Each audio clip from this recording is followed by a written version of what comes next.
Madam Chair, we are live.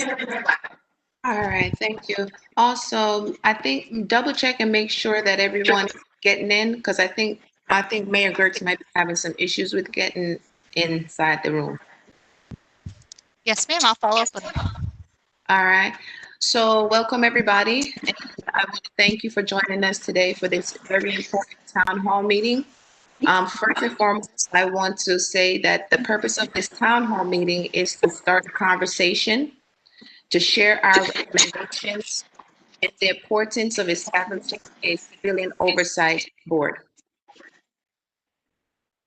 In addition to encouraging public input, as of Friday, December 11th through January 1st, Athens-Clarke County residents have an opportunity to review these recommendations and to provide feedback.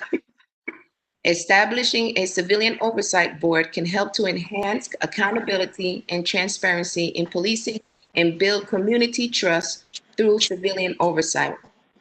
As requested by Athens-Clarke County Mayor, for the past several months, we have worked tirelessly to identify a model that would benefit our community, and today we're hosting this town hall to share a draft, I repeat, a draft of our recommendations with you.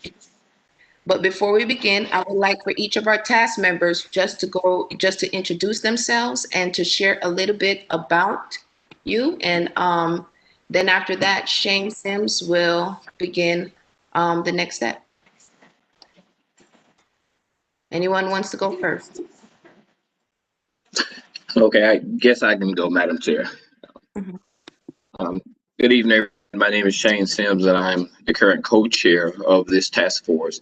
Also chaplain with the Athens-Clarke County Police Department, acting in civilian capacity, and director of a local nonprofit.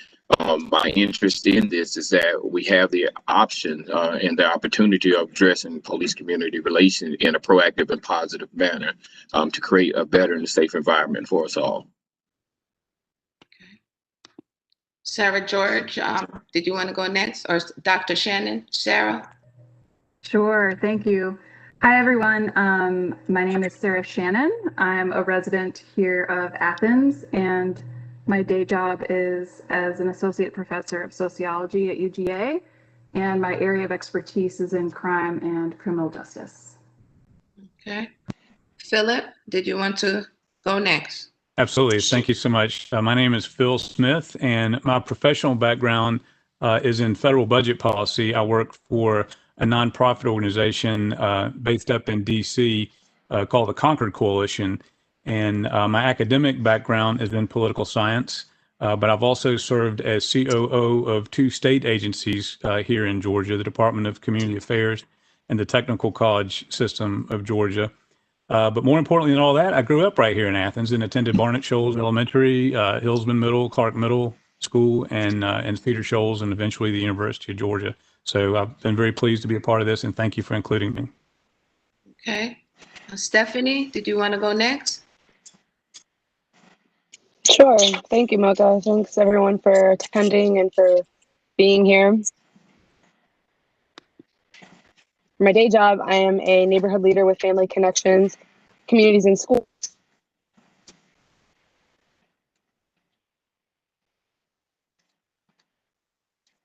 There's a delay in your audio.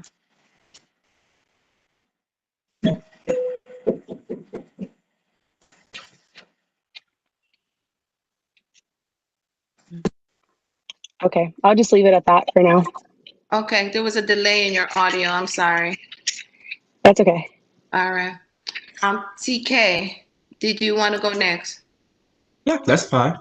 So hi everyone. My name is TK Montfort. I'm a senior at Cedar Shoals High School. I am also part of the Athens Mayor's Youth Commission.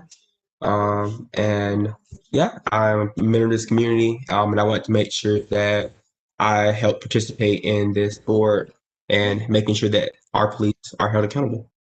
All right. And where did you just get accepted to? I just got into Brown University, so that's where I will be next fall. Yay. Congratulations. Thank you, guys. All right. Joan, did you want to go next?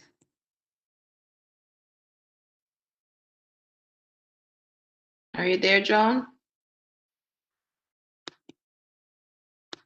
Okay, maybe we'll come back to that. Right now, Nikema Stovall is also a part of the task force. He's not here yet. Hopefully he'll be joining us.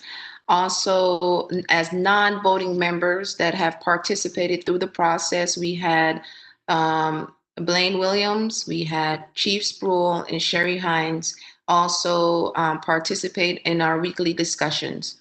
So now I would like to turn it over to Shane if you would like to take it from here. Yes, ma'am. Thank you, Madam Chair. Again, I would like to ACC Community Police Advisory Board Development Task Force Town Hall. And as Chairwoman Mocha has said, that this is for community input and developing the most representative program or idea to present to the Mayor Commission for approval. To give some history, in early 2020, the Mayor commissioned this group with the task of putting together the parameters for an advisory board that would be beneficial to the community, to police community relationships here in Athens-Clarke County. And in order to kind of guide our work and to make sure that it is focused, the mayor provided us with 7 questions to answer. The first of those questions is, what benefit would the community have from having such an advisory board? And that's the logical question is, what's the use? Is it productive? Will it be beneficial? And that is a question that we answer along with the remaining 6. The second is, what front end guidance can the advisory board provide through budget, through process, and having the conversation and ultimately doing what's effective in resolving any police community relationships. Third of this question is, how can the advisory board provide an effective response to controversial issues and situations, such as allegations of police brutality or violent contact between police and the community? And the next was, what is the ideal composition of the advisory board?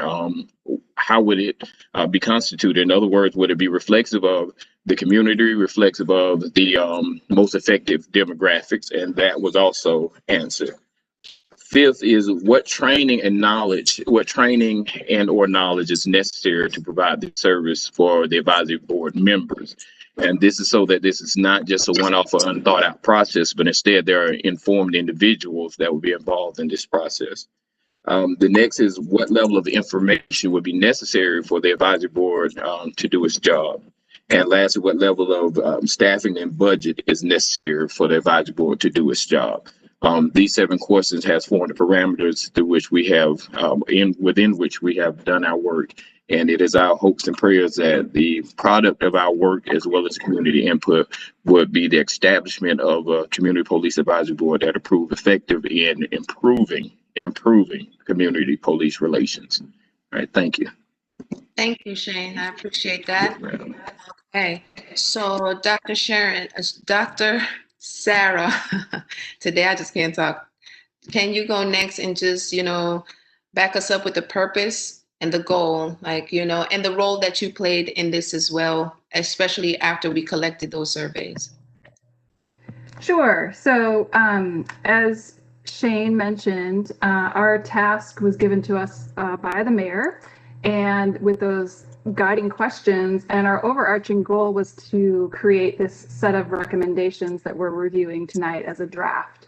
And so ultimately it is our goal and our purpose to present a coherent set of recommendations to the mayor and commission, who will ultimately decide what happens with police civilian oversight in Athens-Clarke County.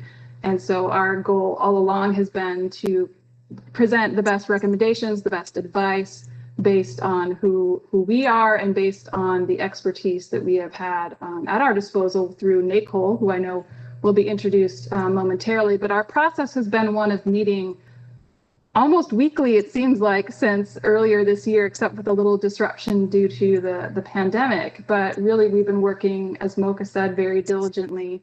And part of that has been consulting national experts on this topic, and as well as a previous round of gathering community input. So we fielded a survey over the summer, earlier this summer, and we had I think we had close to 200 responses to that.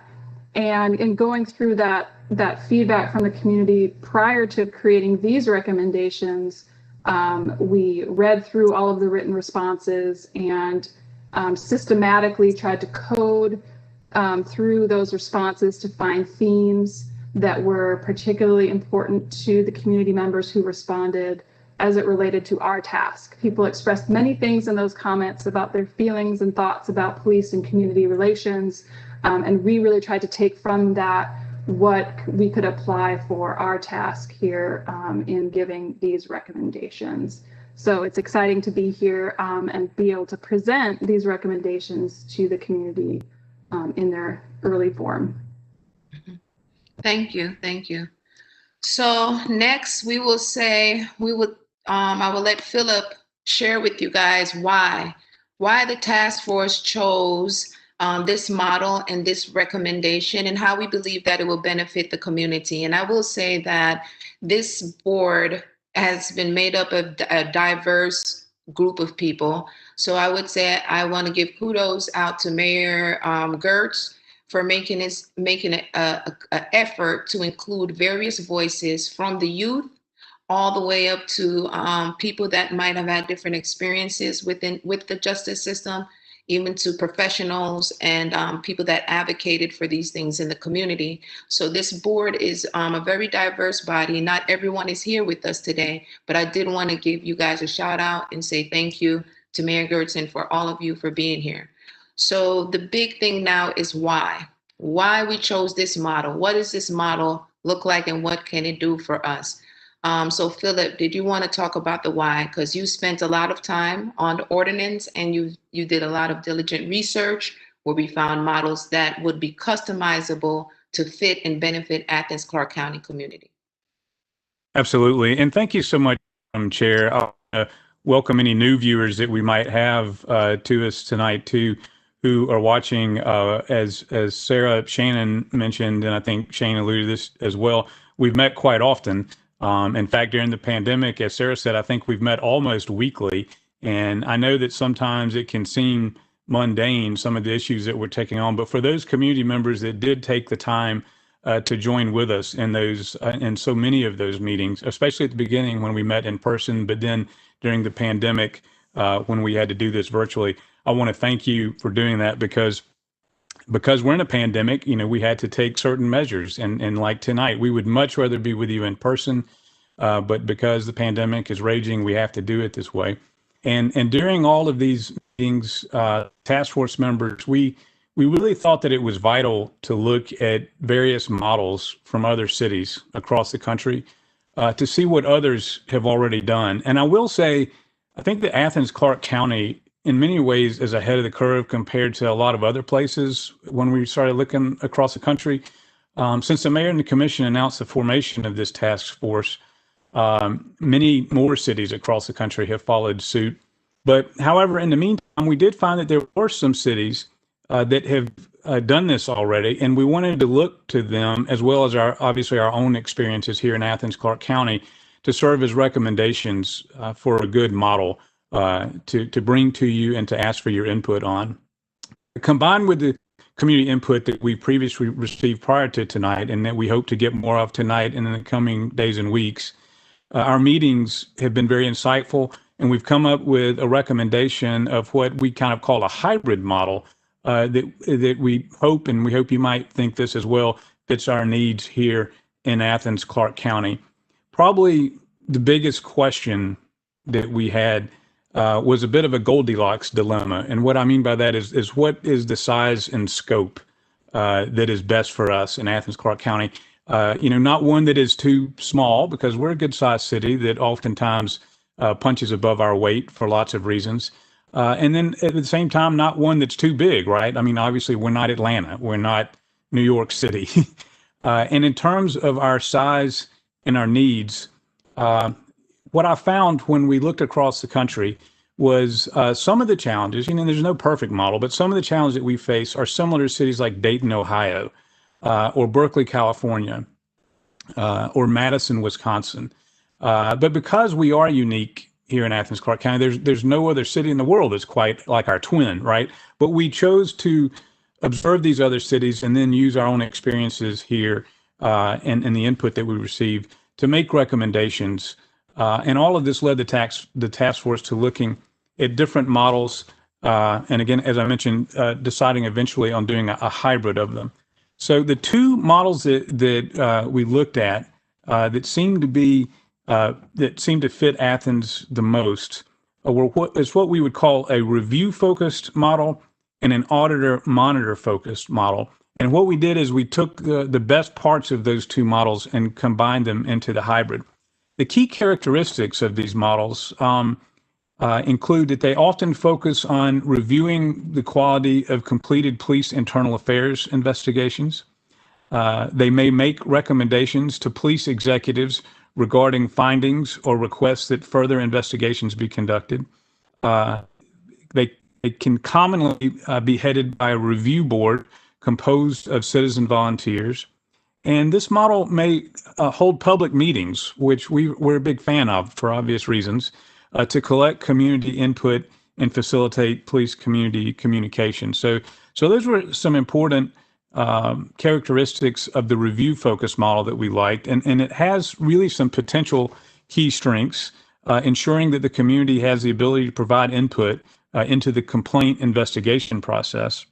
It also, another potential key strength is it allows a community review of complaint investigations, which we hope would increase public trust in the process.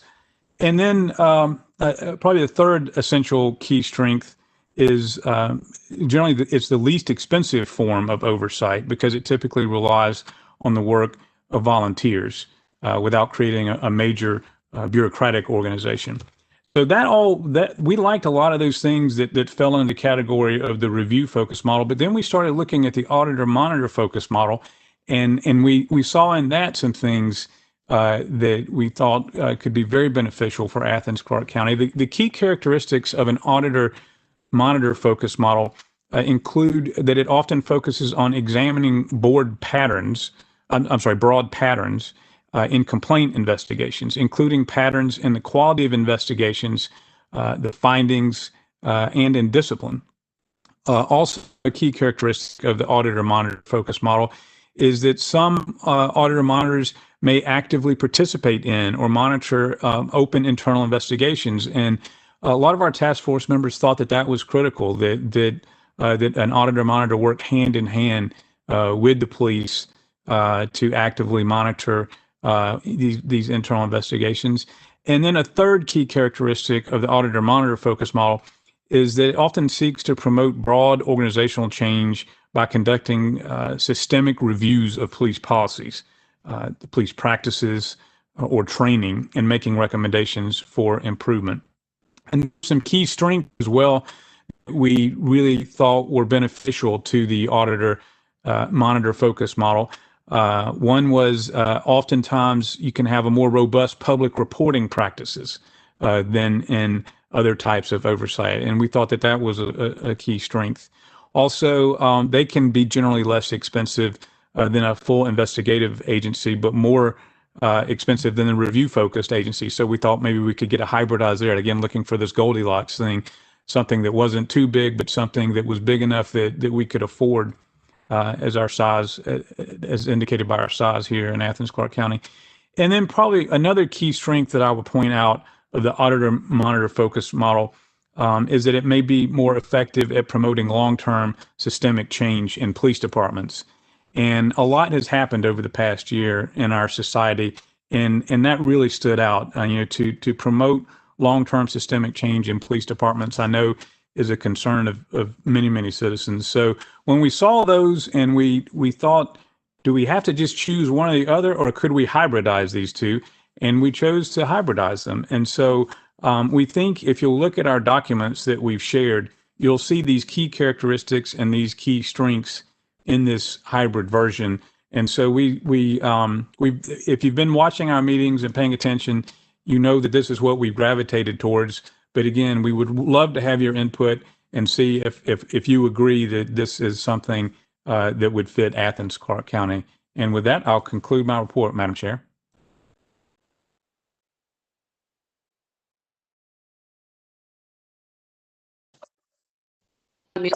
Thank you. I didn't unmute. All right, now that was great.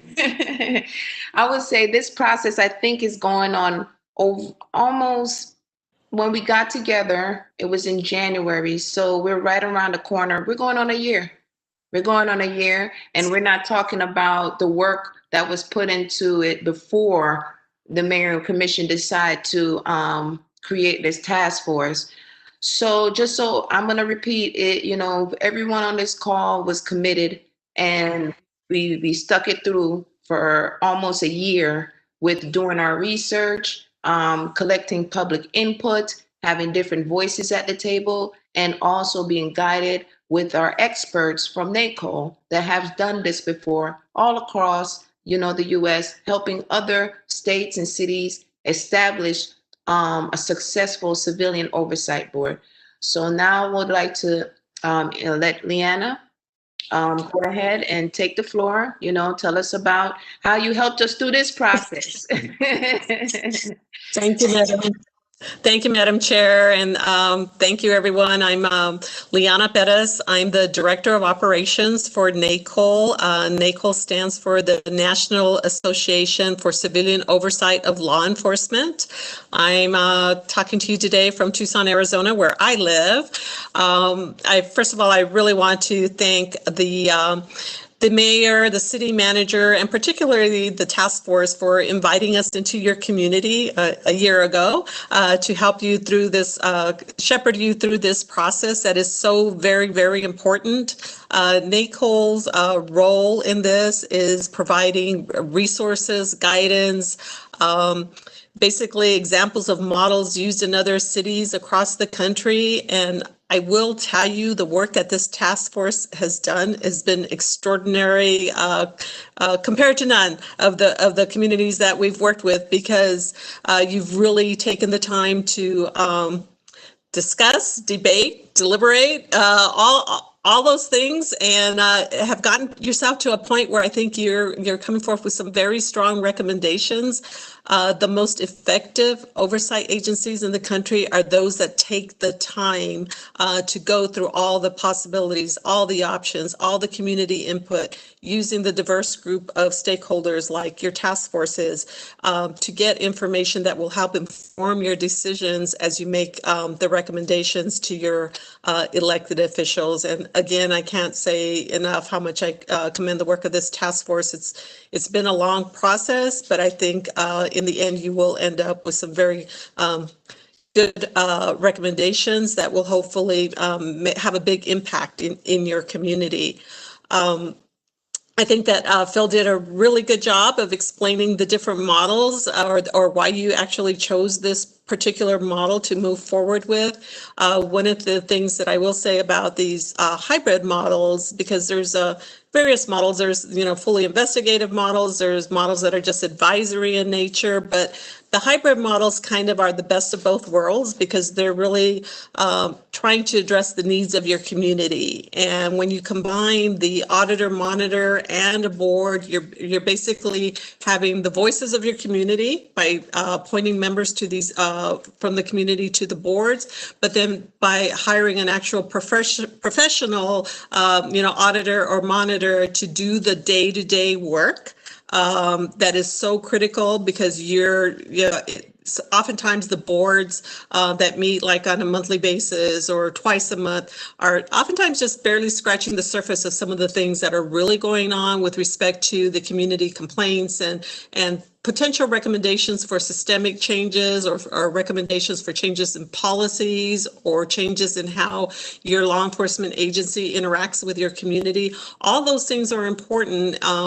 As a whole, it's not just about how you're going to address complaints. It's a broader picture, and by having this particular type of model, it allows that work to be done on a daily basis, complemented by the actual a volunteer board that serves also in that capacity as the other part of the model as well. So I'm again, like I said, I think the task force went through all the we were all the models.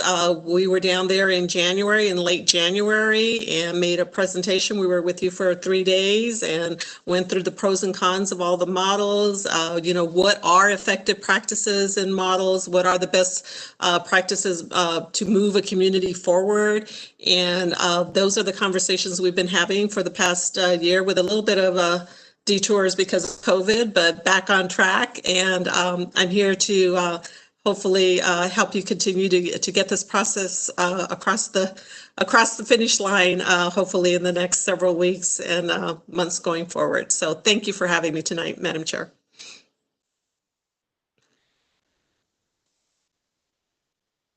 You're still muted. There you go.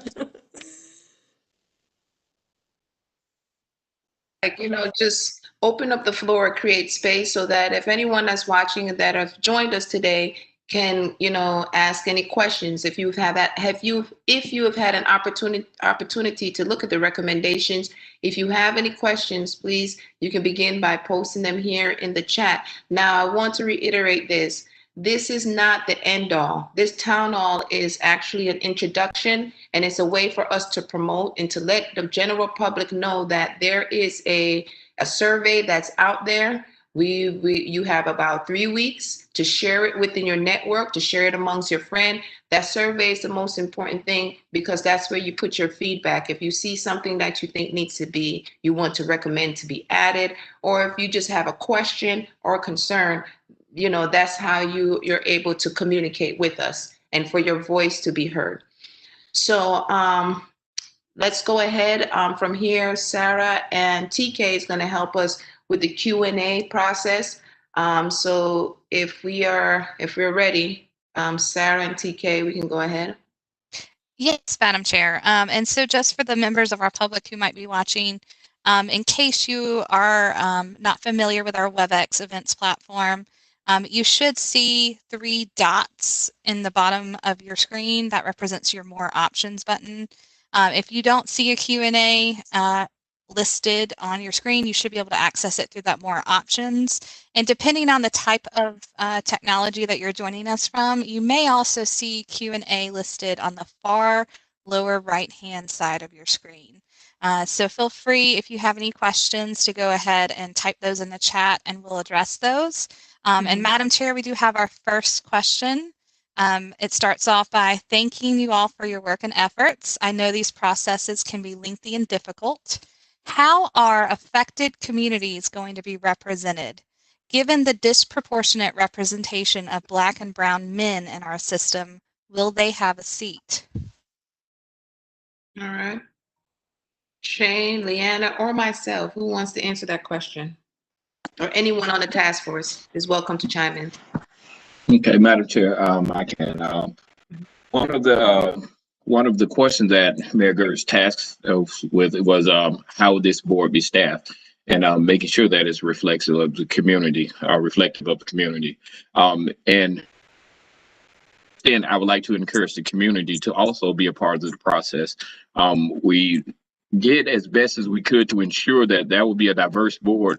However, we didn't want to handicap ourselves by saying that it has to have a definite composition, because we get into a position where if we don't get volunteers from those demographics that have to come on there, then we end up with a lame duck board that may not have enough people to do the work effectively.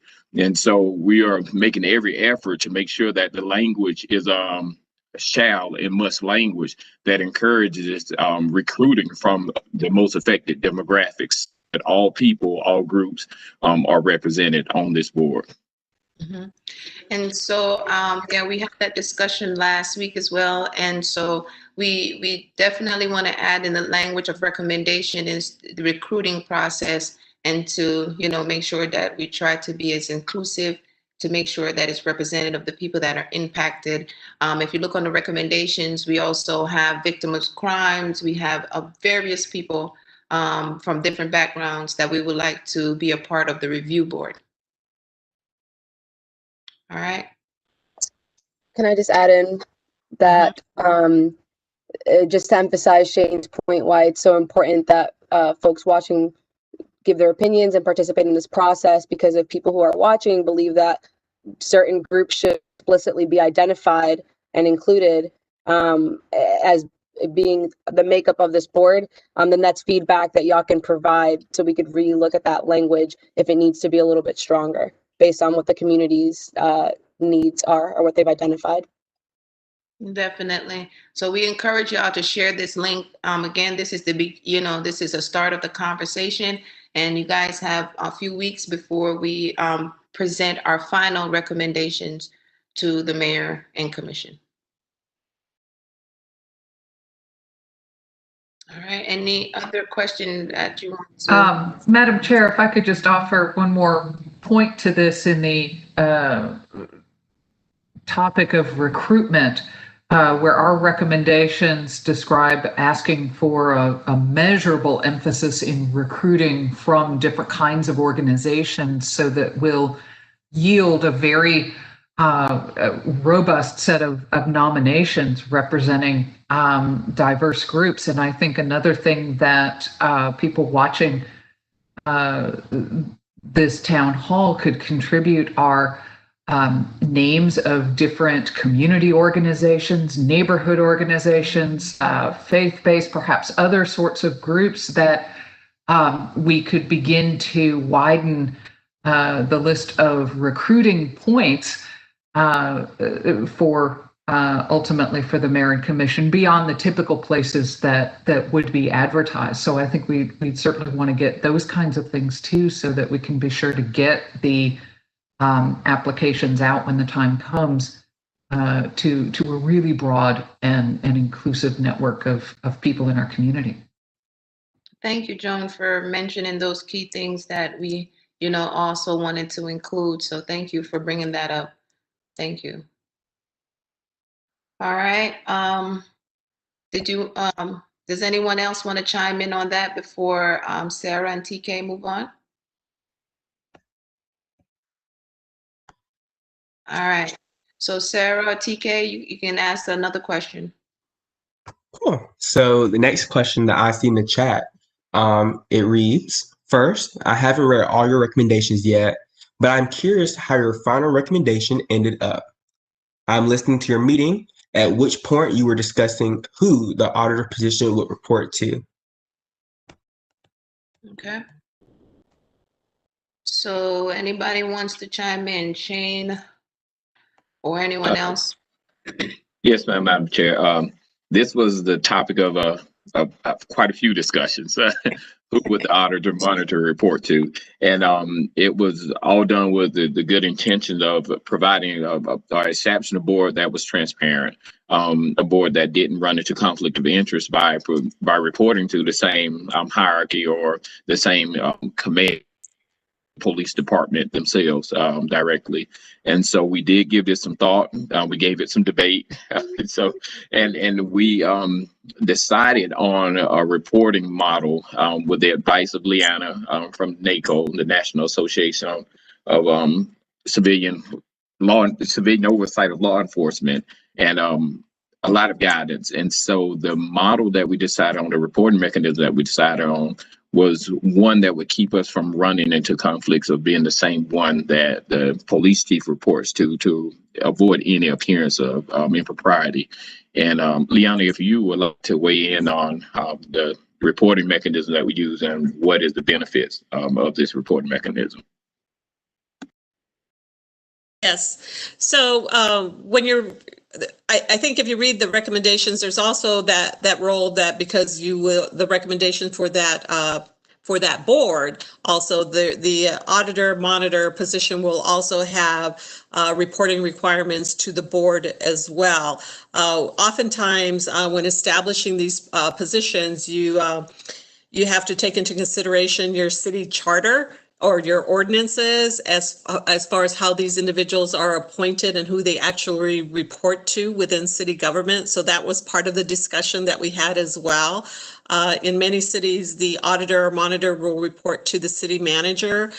Sometimes it's to the mayor because this person will actually be an employee of your city government. So what we were trying to establish with the way the recommendations were going forward is to put in the checks and balances, so to speak, so that there would to avoid any potential conflicts of interest in the reporting structure, but also still be able to comply with the way your city, your government is actually structured. But I think by adding the language in there that the monitor also has a reporting requirement to the board, in particular, if there are any kind of conflicts or anything that cannot be resolved. When I say conflicts, like recommendations or things that need to be addressed that are brought to the attention of the city manager, that the board has the ability to also go to your elected officials to for resolution of things that cannot be resolved at that level. So we talked a lot about having kind of like a circular point of accountability, which is what we're trying to achieve with the way these recommendations are brought forward. Okay. And does anyone want to add to that?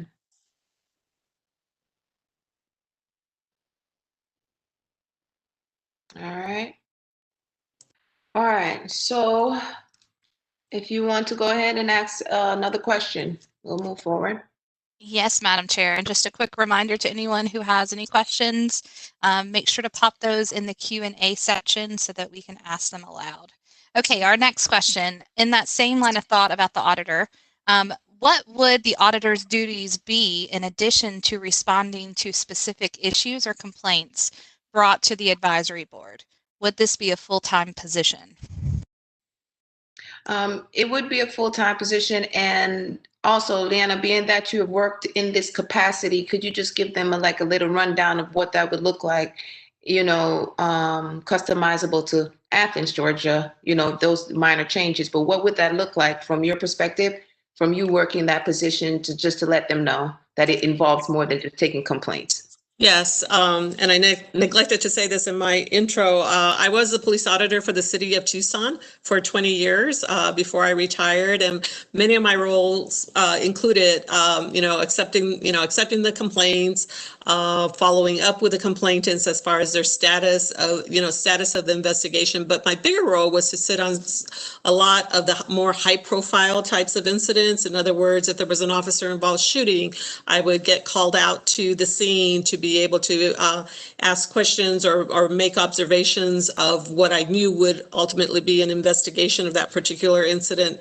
not just officer-involved shootings, but also other high-profile incidents in your community, as far as how your law enforcement agency may be monitoring protests, or how any kind of pursuits, or with this whole advent of body-worn cameras and that came on board, probably in the middle of my career, there's been a whole added level of auditing work, so to speak, that the auditor can often just randomly audit body-worn cameras to see if there's things or issues that are coming up, being picked up on the body-worn cameras that may be something that needs to be addressed. Being able to make recommendations for policies or procedures within not just the process of taking complaints, but in the day-to-day work of the law enforcement agency that we feel that may be impacting the community. So oftentimes I was able to weigh in on those recommendations as well. Did training out at the police academy constantly with respect to the role of the oversight model and what that means for the law enforcement agency, as well as doing the community outreach as well. The board is responsible for some of the community outreach as far as what their role is, but the auditor should be out there doing that community outreach as well. So it's a pretty much a full-time job. Granted, Tucson is a lot larger than Athens with respect to the number of law enforcement officers you have, but I suspect that this probably will be definitely a part-time job, most likely a full-time position, because there is a lot to do with respect to a meaningful voice of making recommendations for changes and inserting the role of the auditor in all the aspects of the law enforcement agency that have that close community interaction and accountability. Thank you. Can I just add, or maybe just put a little bit of a point on one of the distinctions that I think is important? The auditor monitor investigations as they're taking place, right? And the review board sort of reviews more after the fact. Is that right, Leanna? So that there's a little bit more of an active role for that auditor, which I think is like while an investigation is taking place. And I think that was one of the things that we thought was important about adding that into the hybrid model that we're proposing. Exactly, Dr. Shannon.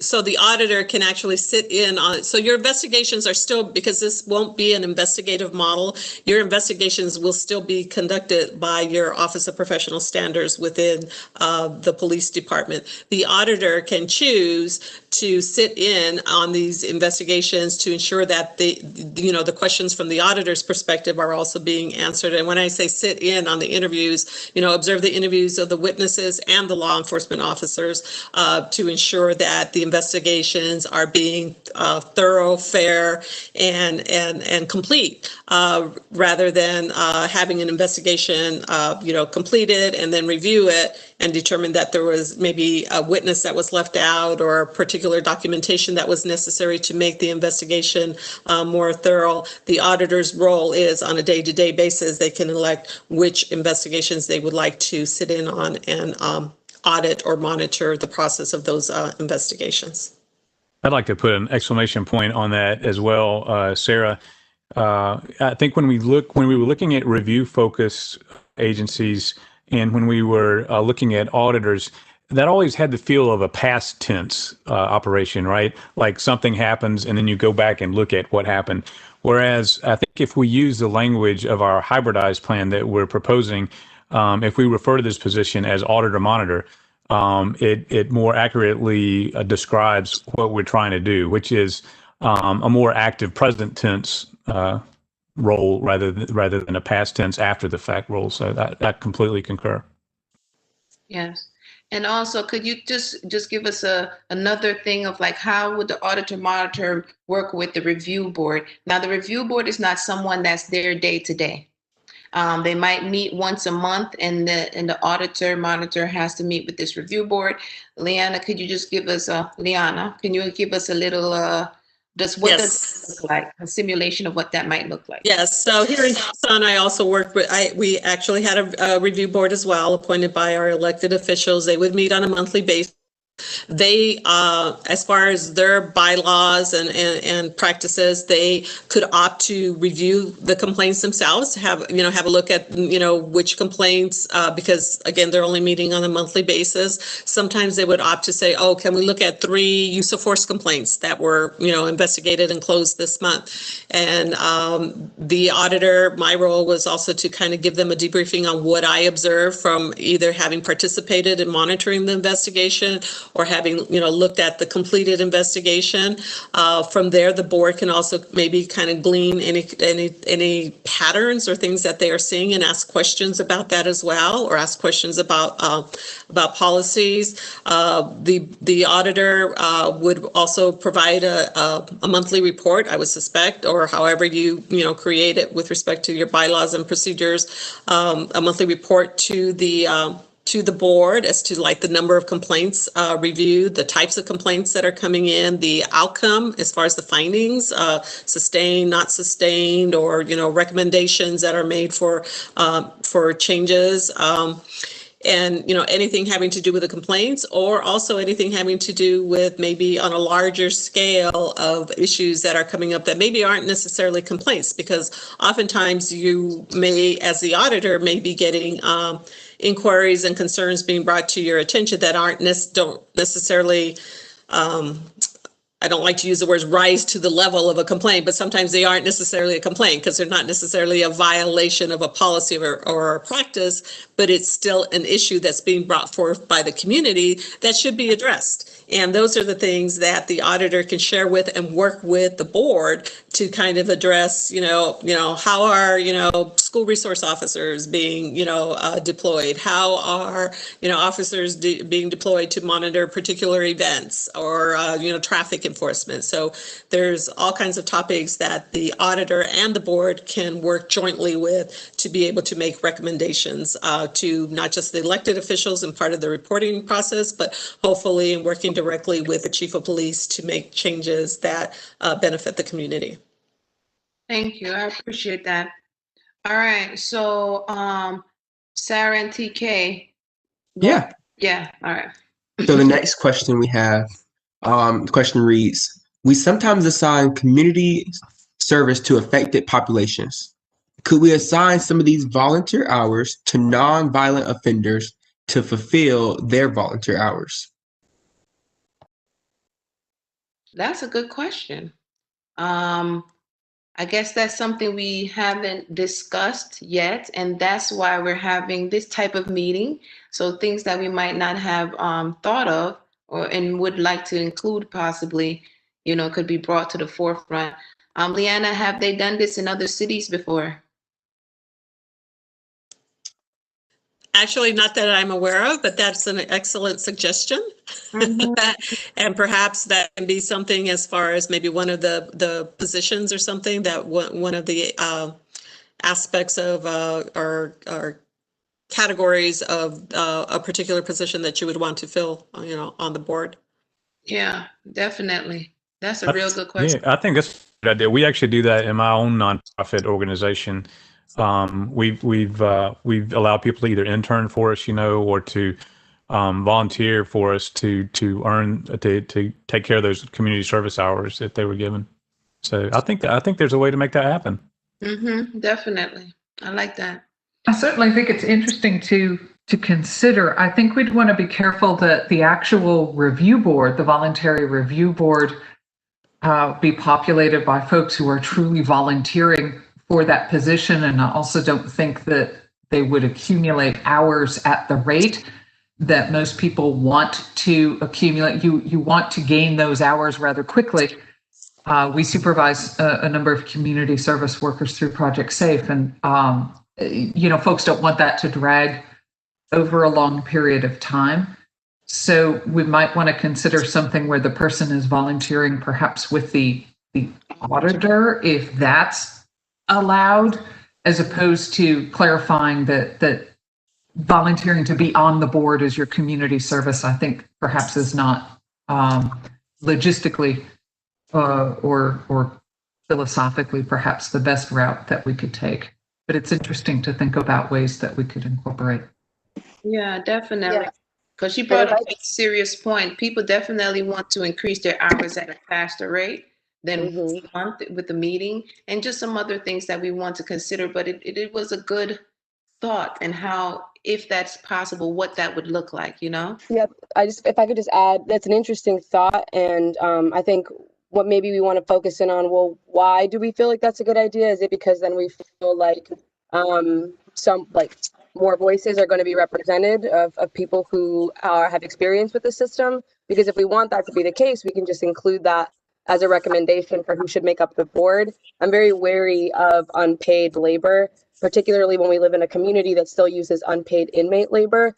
And so I think to kind of break away from that, normalizing the concept of even putting someone to work for free in a way that just fits so well with the penal system as it currently works, but might not fit well with the direction we're trying to move in. I just wouldn't want this board to be reflective of practices that we should be leaving behind anyway. But I think it's important to consider that those experiences should be on this board. Yeah, thank you for that. Chair. Yeah, go ahead. Yes, I may chime in here, and this is just to reiterate what Joan said and what Stephanie said. These are the type of deliberations that this task force takes behind the scenes. And we try to consider all options from diverse angles. And sometimes our positions are totally contrary to each other with the same point of purpose, as it is to be reflective of the demographic that's most affected, and also to provide answers and solutions that won't have to come back and be undone later on because they're not as feasible as we initially thought they were. So this is just to say to the community that this was a very deliberate process, and we're very well thought out process. And so we're not just kind of throwing things out there and deciding, oh, this is good or bad. And we are having actual discussions for those of you who have not been following the meetings. Yes, and I would say research and also expert guidance from people that have done this before. And there's various voices at this table, which is so appreciative, because it has you look at things like Joan, Stephanie, Nikema, everybody, Philip, everybody that's on this table bring a valuable perspective to the table. I will say it again, even Chief Spruill, Blaine Williams, and Sherry, as non-voting members, have been a part of the process. I'm just glad we're here. Right now, I would say we have about 2, maybe 3 more questions that we can possibly respond to. So TK and Sarah, if we can squeeze about 2 or 3 more questions in, that would be great. Yes, Madam Chair. So our next question, what kind of training will the auditor monitor receive? The auditor monitor needs to be familiar with state law and current policies and procedures. All right. I will say correct. That is something that is a part of our recommendations, is to make sure that whomever, even people that are serving on this review board, have ample training and that is familiar with the law, how the police department operates, the procedures dealing with the mayor and commission and how those things function and how all of those things can come together so that we can have somebody that's knowledgeable, not just as the auditor monitor, but also the review board. So there's a list of recommendations that we have try to put out there as far as the training, and not just for the auditor monitor, but even the police department and different people. How can we work together in order to make this happen and make sure that they are, experts, I would say, on this job role that they're about to enter. Yeah, Madam Chair, I'll just add that in our recommendations, we do include a draft job ad for an auditor monitor, and listing amongst the qualifications is ability to interpret and explain complex laws, ordinances, enforcement principles and practices, regulations, policies, and procedures. So we have that as a qualification desired for the auditor monitor position as well. Thank you. All right, next question. Maybe we get one more in after this one. So another question. Next question reads, I see in the document that budgetary recommendations will be within the purview of the board. Will this give space to make recommendations regarding funding being put towards school resource officers in this county?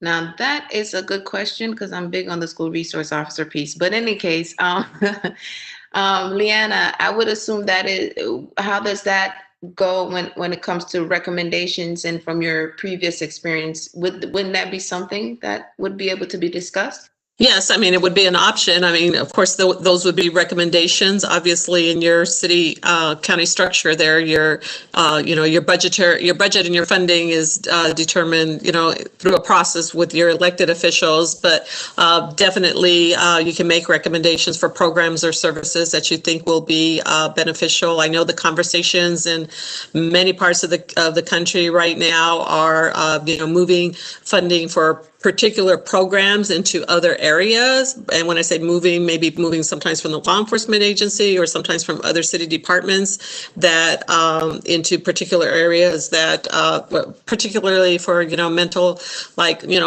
addressing, issues of homelessness or drug addiction or mental health services. So I can see that this is something that, the board and the auditor can, make recommendations on it.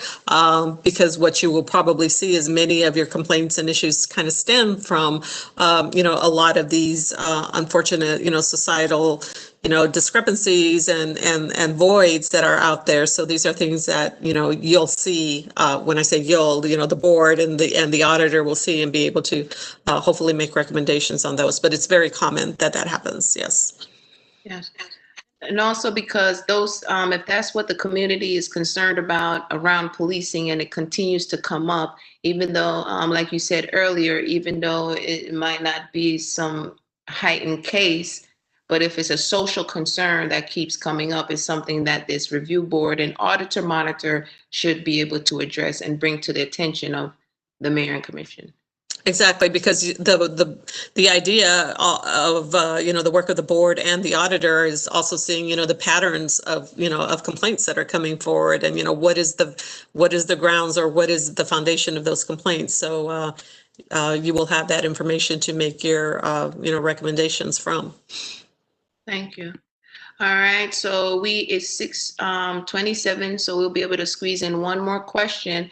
I just want to remind everybody, this is not the end all. There's going to be 3 weeks where everyone that's on this call can share the link for the survey where we can get feedback. We want to get that feedback so we can create the best possible structure that will benefit this community. So one more question. Go ahead, TK or Sarah. Okay, one of our last remaining questions. With the suggestions of some board members being formally incarcerated and, quote, victims of police brutality, many would see that as anti-police bias. Also in the recommendations is not to have the police or their family on the board. How is this impartial? Okay. Now, who wants to answer that question? I can start. If that's fine. Yeah, that is fine, because I'm just like, I thought with the recommendations, it was all inclusive to where we could have various voices, but we just didn't want an imbalance of where it's majority police or majority people that are not impacted by this. But yeah, go ahead, Shane. Sure. What we tried to do, well, some of the things that we've tried to do is one is avoid the appearance of conflict so that it can contribute to more positive community police relations. That has been our driving force. As for having individuals that are formerly incarcerated or individuals who have been victim of police brutality, we have tried to include those lived experiences, and those lived experiences is necessary. However, this board itself will make an ultimate determination as a body. So those one individual or that one population would not make the ultimate decision. However, that one individual population can bring their own lived experience and understanding to the decision that the board would make. As for having police family members on, we tried to avoid any appearance of any confidence of the community.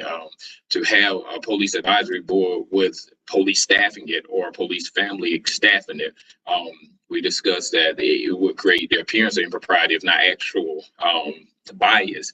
And so we wanted this board to be as neutral as possible and to avoid all conflict and to win the confidence of the community. And so that's a partial answer to the question. Yeah, and I would say that it doesn't limit this board from, we still have to collaborate with Athens-Clarke County Police Department. We still have to work with Chief Sproul and whatever liaison that is there in order to get some of these issues addressed. So it doesn't hinder this board or the auditor monitor from working with, because they're already going to be working with the police in some way, shape, or form. I would add too, I think, Shane, you said the word neutral, and I think really what we're trying to do is have such a varied cross-section of the community represented that it's not so much neutral, but open to many viewpoints. And in the same way that we wouldn't want somebody serving who had a case under adjudication, who was waiting trial, and because of the potential conflict or appearance of conflict there, we wouldn't want a current police officer or family member of such, but a retired officer or a family member of a retired law enforcement official, I think would bring a kind of lived experience in the same way that someone who had been formerly incarcerated or someone of a community perhaps targeted by police would bring. And so we're looking for these past experiences that inform people's perspectives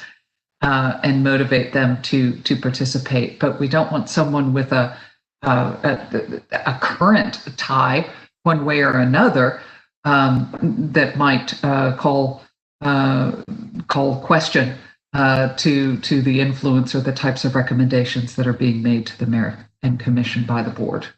Mm-hmm.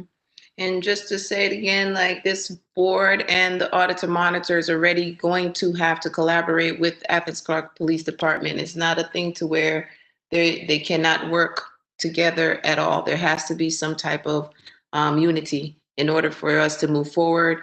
And I spoke to Chief Sproul earlier, and he's on board with supporting whatever comes out of this. That is the goal of everyone trying to come together.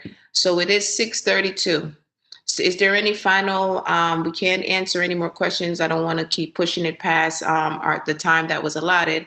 I want to repeat, this is not the end all. There is a survey, a questionnaire that is out there. You're able to put in your comments. We're going to have another meeting once the survey, January 1st, once that is closed. We're going to look at all of those comments. I'm going to need you again, Sarah, Joan, Philip, whoever wants to jump on this, to look at those, the survey feedback, and for us to collect the information, see what else we can do to make this recommendation be the best recommendation that we possibly can make. Then after that, we're going to do our presentation to the mayor and commission by I think the second week of January. So with that being said, are there any final thoughts that any one of our board members want to share? Nakima, if you're on here, if you wanted to introduce yourself real quick before we log off, because you didn't get to do that earlier, we can do so, and then we can sign out. Yes, ma'am. Hello, everyone. Nakima Stovall, just native Athenian. You know, majority of people know me, heard of me, and yes, you know, I am who I am. So that's it. Okay.